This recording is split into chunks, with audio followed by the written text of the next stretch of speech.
Everyone, मैं Arvind जन्यू classes में आपका स्वागत करता हूं। ये वीडियो है सभी आरबीएससी बोर्ड क्लास 10th और 12th की प्रिपरेशन कर रहे सभी विद्यार्थियों के लिए।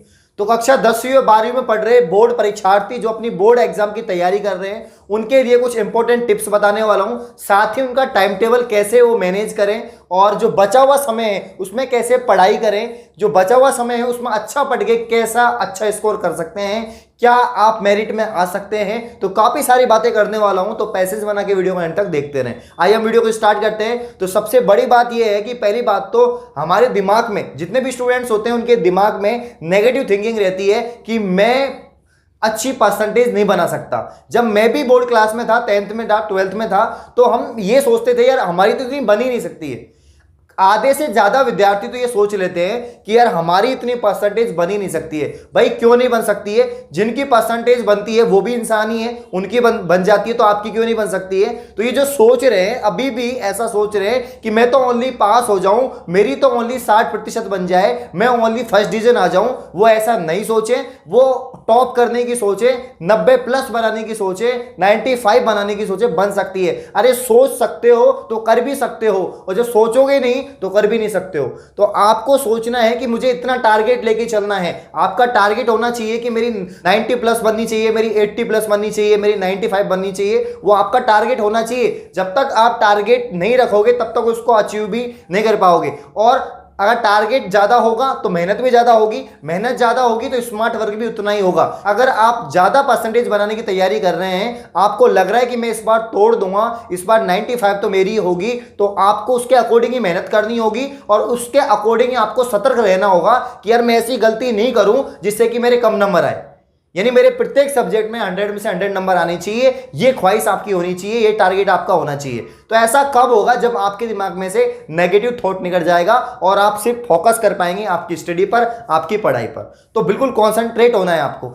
मैं यहां पर 3 टाइप्स में विद्यार्थियों को डिवाइड कर रहा हूं। एक वो विद्यार्थी जो बहुत सुपर इंटेलिजेंट होते हैं, काफी सारे मतलब उनको लगता है कि मेरी परसेंटेज टॉप बन जाएगी, और बनती भी है।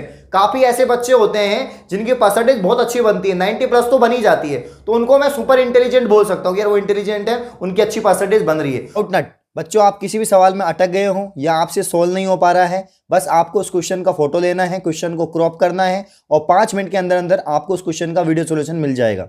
फिर चाहे आपका क्वेश्चन होमवर्क का हो, सीबीएसई का हो, यूपी, बिहार, महाराष्ट्र, राजस्थान, एमपी या किसी भी बोर्ड का हो, आईआईटी, नीट, क्लास 6ठी से 12वीं का सवाल हो, इन सवालों का जवाब मिलेगा डाउटनट पर। या फिर किसी भी सब्जेक्ट का हो, physics, chemistry, maths, biology, science, आपके सभी सवालों के जवाब मिलेंगे डाउटनट पर। साथ ही क्लास 9वीं से 12वीं तक की चल रही है हिंदी और इंग्लिश मीडियम की लाइव क्लास। अब पूरी पढ़ाई होगी डाउटनट पर।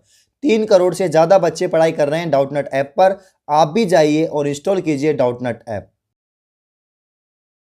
मैं खुद भी टीचर हूं, मेरी जो क्लास है उसके अंदर भी काफी सारे बच्चे जिनको मैं पढ़ाता हूं। काफी बच्चों के अच्छे नंबर भी आते हैं, काफी के मीडियम नंबर भी आते हैं और काफी के बहुत कम नंबर आते हैं, जिनको मैं सुधारने की कोशिश करता हूं। अब मेरा क्या तरीका रहता है बच्चों को इंप्रूव करने का, सुधारने का, जो अपने खुद आप उस चीज को मान सकते हो और उस चीज को समझोगे भी।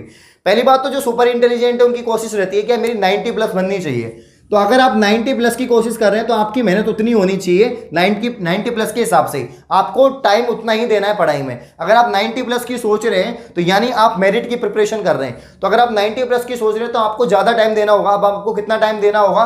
तो आपको 8 से 10 घंटे पढ़ना ही होगा। अब ये जो 8 से 10 घंटा मैं बता रहा हूँ आपको, अब इसमें कुछ बच्चे ऐसे हैं जो कि 90+ वाले हैं, तो इसमें कुछ बच्चे ऐसे हैं जो कम समय में पढ़ के अच्छा याद हो जाता है। काफी बच्चे ऐसे देखे हैं जिनको मतलब बहुत कम समय में पढ़कर ही अच्छा याद हो जाता है। तो वहीं मैं बात करूं मॉडरेट स्टूडेंट्स की, जो मॉडरेट होते हैं, जो मीडियम होते हैं, जिनकी सोच होती है कि मुझे फर्स्ट डिवीजन आना है, मुझे 60 बनानी है, 70 बनानी है।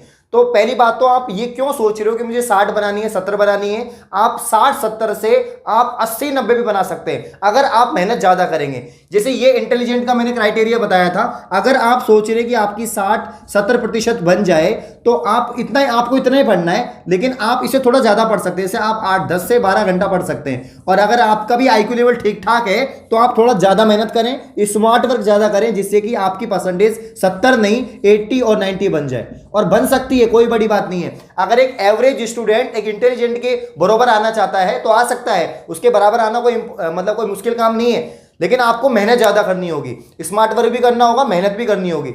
आपको एक एनालिसिस करना होगा, आपका पेपर किस तरीके से आता है, आपका पेपर पैटर्न क्या है, उसी के अकॉर्डिंग आपको पढ़ना होगा। काफ़ी बच्चे गलती करते हैं पढ़ने में गलती नहीं करनी है आपको तरीके से पढ़ना होगा। पढ़ते तो सब है, आपके 20 लाख से अधिक फॉर्म पहुंचे आरबीएससी बोर्ड में, क्या 20 लाख के 20 लाख टॉप करेंगे? नहीं, 20 लाख में से कुछ स्टूडेंट टॉप करेंगे। और वो कौन करते हैं? जो सुपर इंटेलिजेंट होते हैं, जिनका आईक्यू लेवल अच्छा होता है और जो स्मार्ट वर्क करते हैं। यहां स्मार्ट वर्क की बात करे जा रहा हूं, ये है क्या स्मार्ट वर्क, तो समझने की कोशिश करेंगे। जैसे आपका जो पेपर है वो टोटल 5 सेक्शन आएंगे। सेक्शन ए आपके पेपर में होगा, सेक्शन बी होगा, सेक्शन सी होगा, उसके बाद में डी होगा और ई होगा। तो ये आपके टोटल कितने सेक्शन होने वाले हैं? आपके यहां पर 5 सेक्शन होने वाले हैं। तो आपका टोटल जो 10वीं क्लास की यहां पर बात करूं तो आपका पेपर होगा 80 नंबर का, थ्योरी का पेपर 80 नंबर का होने वाला है और स्कूल से आपके 20 नंबर जाएंगे। तो ये 20 नंबर तो आपके पक्के समझो। यहां पर बात करेंगे 80 नंबर की, जो आपका पेपर होने वाला है वो किसी भी सब्जेक्ट का हो। तो यहां पर इस बार जो आपका पैटर्न है,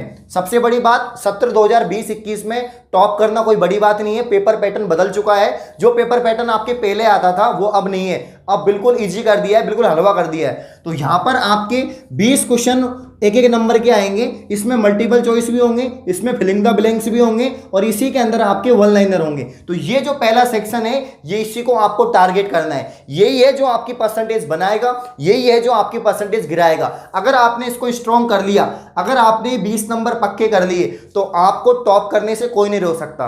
रही बात आपके सेक्शन बी की, सी की और डी की, यहां पर सी, डी और ई, ये तो बिल्कुल हलवा है, क्योंकि इसमें आपको 2 में से 1 करना होगा, 2 क्वेश्चन में से 1 क्वेश्चन करना होगा। इसमें भी आपको 2 क्वेश्चन में से 1 क्वेश्चन करना होगा और इसमें आपको 3 में से 1 क्वेश्चन करना होगा। ये ध्यान रखें, इसमें आपको 2 क्वेश्चन आएंगे, मतलब 4 क्वेश्चन आएंगे, 4 में से 2 करने होंगे। इसके अंदर आपके 9 क्वेश्चन आएंगे और 9 में से 3 करने होंगे। तो ये तीनों सेक्शन तो आपके बहुत ईजी है। जो आपके पैराग्राफ वाले जो क्वेश्चंस हैं, मतलब कि लघुत्रात्मक, अति लघुत्रात्मक और निबंधात्मक क्वेश्चन की बात करूं, जो एक क्वेश्चन आपका 6 नंबर का या 5 नंबर का आएगा, वो आपके 3 क्वेश्चन आएंगे और वो 9 क्वेश्चन में से आपको 3 करने होंगे। तो आप आसानी से कर लोगे, कोई बड़ी बात नहीं है। क्या आप 9 क्वेश्चन में से 3 क्वेश्चन नहीं कर सकते?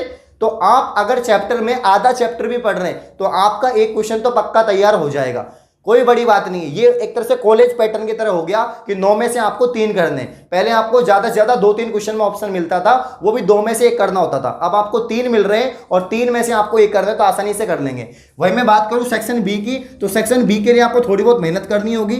ये भी आपके 2 नंबर के क्वेश्चन आएंगे। तो 2 नंबर के, आपको 2 नंबर का मतलब ये कि परिभाषा पूछ ली, कोई न्यूमेरिकल दे दिया, न्यूमेरिकल पूछ लिया, इसके अलावा डिफरेंस पूछ लिया कि भौतिक रासायनिक परिवर्तन में अंतर बताओ। इसके अलावा आपको मतलब नॉर्मल क्वेश्चन आएंगे। तो मतलब इस बार अगर आप स्मार्ट वर्क कर रहे हो, तरीके से पढ़ रहे हो, तो आपको कोई नहीं रोक सकता टॉप करने से। यहां पर पहला सेक्शन जो है इसको टारगेट करना है, इसी को अच्छे से पढ़ना है। छोटे क्वेश्चन सब ज्यादा किसमें से बनते हैं? चाहे वो एसएसटी हो, चाहे वो हिंदी हो, चाहे वो इंग्लिश हो, चाहे वो मैथ्स हो, किसमें से बनते हैं? जो आपकी ऐसी यूनिट होती है या ऐसा चैप्टर होता है जो कम नंबर का है। जैसे मैं एग्जांपल दूं, साइंस का एक चैप्टर है 10th क्लास का, इम्यूनिटी वाला, आपका जो प्रतिरक्षा और ब्लड ग्रुप वाला जो चैप्टर है, रक्त समूह वाला, वो ओनली 3 नंबर का है। तो उसमें से छोटे क्वेश्चन बनेंगे, तो उसी को आप जितने भी फैक्ट्स हैं उनको आप पढ़ लो, उसमें छोटे क्वेश्चन आपके बन जाएंगे। तो मैं वीडियो बना रखा हूं, वीडियो आप जाके देखें। मैं उसी तरीके से वीडियो बनाई है, मैंने 10-15 क्वेश्चन करवाए हैं जो बहुत इंपॉर्टेंट है, एमसीक्यूज करवा चुका हूं 1-2 चैप्टर के, तो आप जाके देख सकते हैं। वहीं मैं बात करूं बड़े क्वेश्चन की, तो चैप्टर नंबर 9, चैप्टर नंबर 1 तो 9 लाइट वाला, वो इंपॉर्टेंट है। उसके अलावा चैप्टर नंबर 2 ह्यूमन सिस्टम, वो इंपॉर्टेंट है। और सबसे ज्यादा इंपॉर्टेंट जो चैप्टर है वो है आपका चैप्टर नंबर 5, जो 9 नंबर का है। चैप्टर नंबर 5 आपका 9 नंबर का है, दैनिक जीवन में रसायन, बहुत ज्यादा इंपॉर्टेंट है, बहुत इजी है। उसके इंपॉर्टेंट क्वेश्चन मैं आपको करवा दूंगा, कौन कौन से क्वेश्चन आएंगे, शायद मैंने बता भी दिया है, एक वीडियो बना भी दिया है, नहीं बनाया है तो उस टॉपिक पे, उस चैप्टर पे मैं वीडियो बना दूंगा। तो यहां पर अब आपको तैयारी करनी है आपके पैटर्न के हिसाब से। अगर आप अपने पैटर्न के हिसाब से पढ़ रहे हैं तो आपको 10th क्लास और 12th क्लास, यही बात लागू होती है 12th क्लास पे। अगर आप 12th क्लास के स्टूडेंट है, चाहे आप साइंस स्ट्रीम के हो, आर्ट्स के हो, कॉमर्स के हो, अगर आप अपने सिलेबस को समझ गए हैं, अपने पैटर्न को समझ गए हैं, तो आपको अच्छी परसेंटेज बनाने से कोई नहीं रोक सकता। अब बारी है, समय बहुत कम बचा हुआ है, 1.5-2 महीने बचे हुए हैं। आप अपने दोस्तों को छोड़े, दोस्त क्या पढ़ रहे हैं क्या नहीं पढ़ रहे हैं उनसे मतलब नहीं है, खुद पर फोकस करें, खुद पर फोकस करें, तैयारी करें भयंकर वाली, और जबरदस्त तैयारी करें, ज्यादा से ज्यादा समय पढ़ाई में व्यतीत करें, जिससे कि अच्छी परसेंटेज आपकी बने।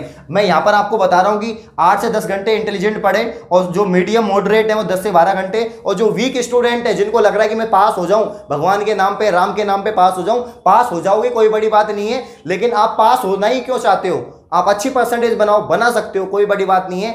जिस हिसाब से आपका परीक्षा पैटर्न इस बार है, इस बार बिल्कुल हलवा है आपके सामने, उसको आपको खाना है, बस थोड़ी सी मेहनत करनी है, वो कोई बड़ी बात नहीं है, मेहनत करना, आपको मिल जाएंगे नंबर, ठीक है ना। तो बार बार प्रैक्टिस करें। काफी बच्चे कमेंट करते हैं लास्ट वीडियोस पे डेस्क वर्क के लिए, डेस्क वर्क आ जाएंगी, मार्केट में आ गई होंगी, आप जाके देख लीजिए। डेस्क वर्क में से इतने क्वेश्चन नहीं मिलते हैं, बस प्रैक्टिस के लिए होती है। अगर आप क्वेश्चन की प्रैक्टिस करना चाहते हैं, क्योंकि इस बार आपके टेस्ट वगैरह नहीं हुए हैं, तो आप प्रैक्टिस कर सकते हैं। प्रैक्टिस के लिए डेस्क वर्क आप ले आइए। इसके अलावा रेफरेंस बुक आपके पास में होगी, क्लास नोट्स आपके पास में होंगे, जो आपके टीचर्स के जो नोट्स होते हैं सब्जेक्टिव, वो आपके नोट्स आपके पास में होंगे। इसके अलावा बुक्स आपके पास में है। देखो इस साल तो वही सिलेबस रहने वाला है, आरबीएससी बोर्ड की किताबें हैं 10वीं का 12वीं का। नेक्स्ट ईयर में आपका सिलेबस पूरा चेंज हो जाएगा, तो ये जो नोट्स हैं, जो किताबें, कुछ काम नहीं आने वाली है। अगली साल आपके एनसीईआरटी आने वाला है, जो 10वीं 12वीं में होने वाले हैं। तो ये जो अब लास्ट सेशन है वो बहुत ईजी है, किताबें पढ़ के आप अच्छे नंबर ला सकते हैं। आपकी किताबों में ही बहुत अच्छी तरीके से सारी चीजें दे रखी हैं। अगर ये वीडियो आपको अच्छी लगी, वीडियो को लाइक करें, कमेंट करें, शेयर करें। धन्यवाद।